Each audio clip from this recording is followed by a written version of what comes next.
Alright, so short little video. I don't know how this is going to turn out. I'm just going to sit on the floor, whatever. But short little video about my Smith & Wesson 642 Pro and my disappointment, my utter heartbreak about it. I was messing around with all these different speed loaders, trying to find the one I wanted. You know, the one I want. I've got a couple of these HKS. I've got one of these funny, what is this thing called? Ammo pod. See if I can get this ammo out of this thing. Because I have some snap caps. These are fake bullets. They will not go bang. They're solid pieces of aluminum with like fake primers in them. Put them in there like that. You push the little button. They stay in there. Cool. So I bought one of those. Give it a try. See? Well, it's really fiddly. Well, of course now it goes right in. No problem. But still a little fiddly. Gets stuck on the grip. Yeah. Oh, weird. You say now that I'm on video, now it worked pretty well. But sometimes you really got to wiggle it around to try to get the rounds down in there because they don't quite line up right and all that stuff. HKS is much the same. It's just, well, sure, now I'm on video and everything's sliding right in, making a liar out of me. And you turn it, but it still gets stuck on the grip and all that stuff. So then I found these funny little rubber things. I forget what they're called. The V-clip or J-clip. I thought, wow, that looks neat. I kind of like those. Now, like I say, now that I'm doing this, those speed loaders work just fine. Other than they do get stuck on the grip. So I thought, okay, yeah, that's cool. I like that. So I'll put those in, and I'll peel this off. And, oh, it didn't happen.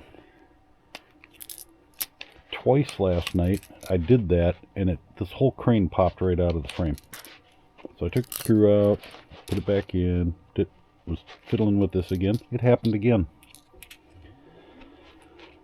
So I don't know if this screw is not long enough or they didn't countersink it enough for it to go in or what. Contacted Smith & Wesson and they said, well, send it back, we'll take a look at it. But yeah, see, now it's not nothing's happening that I said happened. And actually now these worked better than this. I think this is the new one. I had one I used a few times and it got better.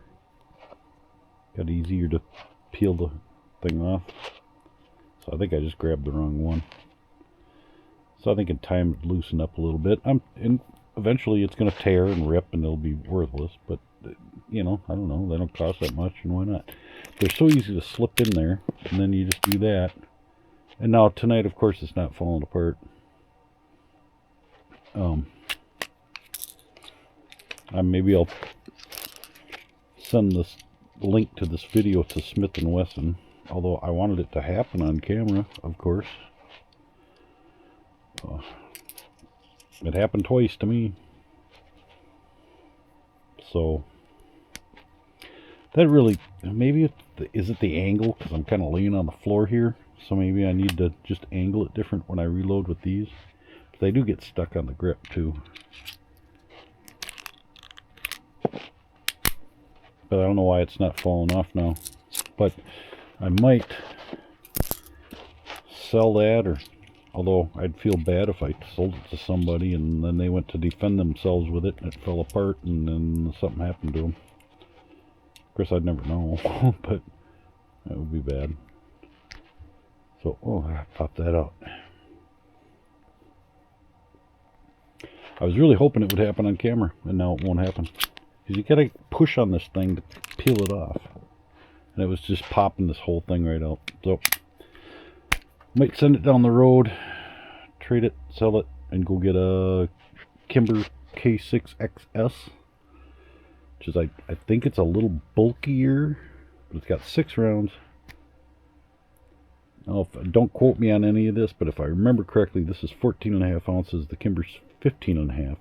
I do have a Ruger SP101, but that weighs like 25 ounces. That thing, this I can literally just stuff in the back pocket, in my back pocket, and just throw a hoodie over it, and I'm good.